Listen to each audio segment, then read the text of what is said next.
I have to stop already. I'm gonna introduce environmental science. This unit is gonna have whatever you read. So that section on scientific method, which I don't cover because that's a review. Of course, we're gonna cover it together when we quiz, and then an intro to the course, okay? So by definition, just to review, what's environment? And you could just say it. It can. Environment, simple definition. Surrounds. Anything that surrounds you is considered your environment. So everything around us, this is our class environment, outside is our environment. When you study environmental science, and by the way, this class didn't come to exist until I graduated from college. And later I'm gonna ask you why you think that happened. You're gonna take every science, biology, physical science, earth science, chemistry, you're gonna combine them all in order to study what's going on in our environment and what is happening and how we can make sure our environment stays a system that sustains us. Does that make sense? So it does apply every science. That's why chemistry is a prerequisite. And these are just terms. A lot of times I have to give you terms because those terms will appear on the AP exam. Living is one of them. And you might have seen this in bio. So when you think of the word living and bio, right? That's living. And environmental science is biotic. So what do you think non-living is going to be? Abiotic. Good. So non-living. And they're going to use those words. And when we study ecology, which that class came to exist probably my first year of college. It didn't exist before. It's always been in the back of your bio book. Ecology is the last chapter in bio. Anybody know what you study there? In ecology? What subjects did you study in bio that have to do with ecology? Or topics? Food chain, good. So what's involved in a food chain? Interactions, that's exactly. Not just between animals, but how does a food chain start? With what? Before that, the sun. So it's the interaction between the environment, so non-living things or abiotic things, and the living things within the environment. That's ecology. What do you think the major focus of environmental science is? So I told you it didn't exist for years. Only ecology did. The study of how we interact with each other and with the non-living things of our environment. Why environmental science? Yes, to solve environmental problems. We need to solve problems that have arisen over the years because of us. So we have to figure out this. Anybody know what that means? We talked about it yesterday. Sustainability. What does that mean?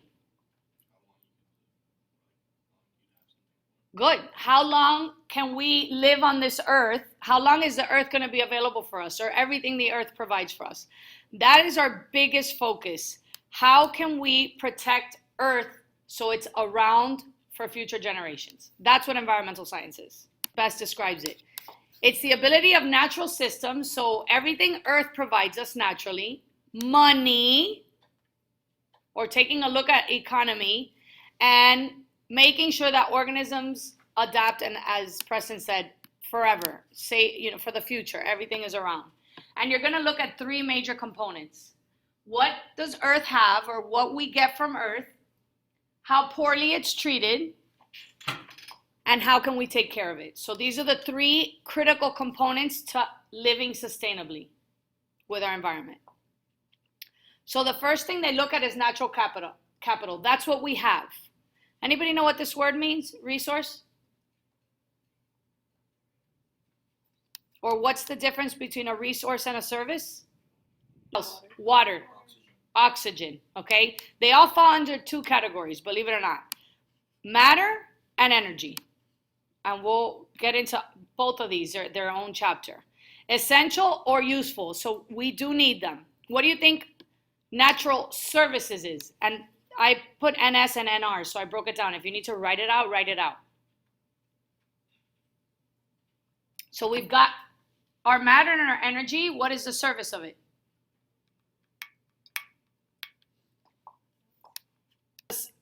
Energy actually doesn't cycle, but it flows. Yes? I didn't record. How poorly we treat it. Yes? So this is a word that describes that is degradation. of natural capital. What does that mean, the word degradation? Wasting away. Give me more, because you want to start defining things in many ways because there's many ways it could be approached. Pollution is an example of degradation. Good. So you took it to a lesser state. So if you think of water or fresh water, you drink it, but if you pollute it, you degraded it, so it's no longer a useful resource.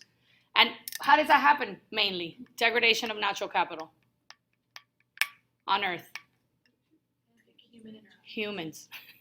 We do it. Yes. It's our activities that cause this. So what do we have to do? Number 3.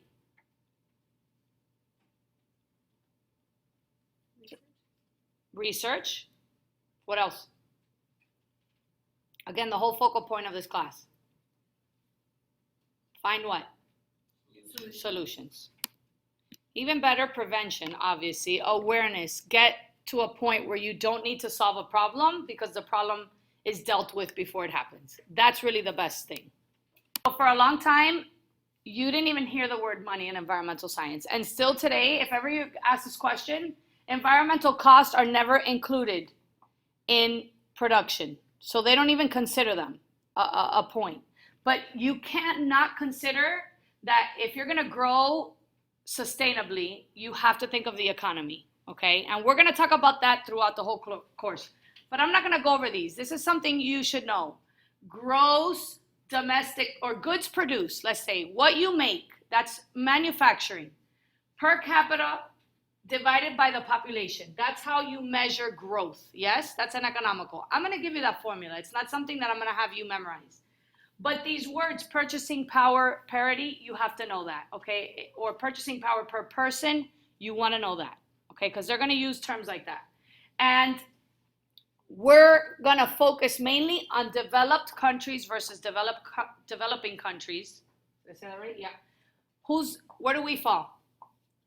Developed, okay? And I'm going to define what that means in terms of economy, environment, everything, population, all the topics. That's what you look at when you talk about economies, okay? And how they interact and how they're necessary for each other. So just go over this slide. We take economy, we have to. How could a government not consider the value of something to produce it? But we have to think about it if we want to live sustainably. So how do we grow as an economy and think of the environment at the same time? And give me one example. Solar power, okay? Shifting energy. You write that down. If you want to write something down, the whole group. Solar power is one topic within a big group. So shifting of energy. What else? Anything else you could think of? Recycling.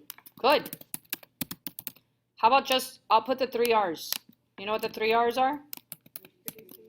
Reduce, reuse, recycle. Any idea why it's in that order? There's a reason. Because you use stuff, and then the stuff you don't use, you use it again, and then all the stuff that ends up wasted, you recycle it back. So the order matters. The best thing is to reduce. Yeah, that's prevention.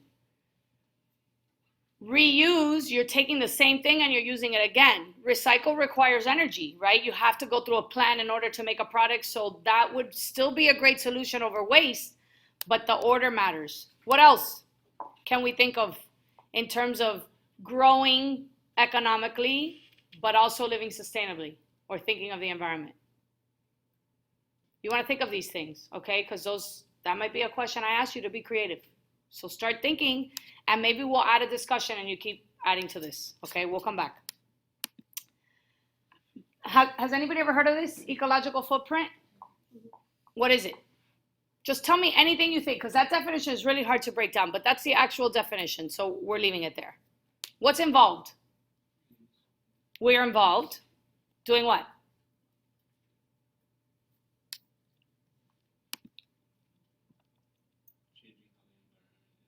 How? It could be bad. By living in an environment Okay. that changes the need.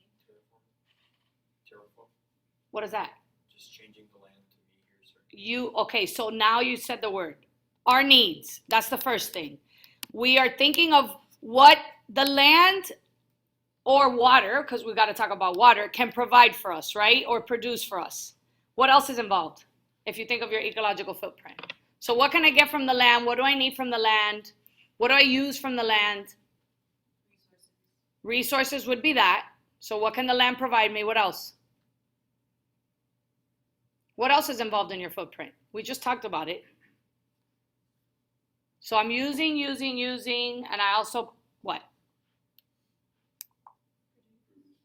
Well, consume, that's using. When you consume, what is there? When I consume, what do I have? What do I also provide, or what do I waste? Waste is definitely an issue.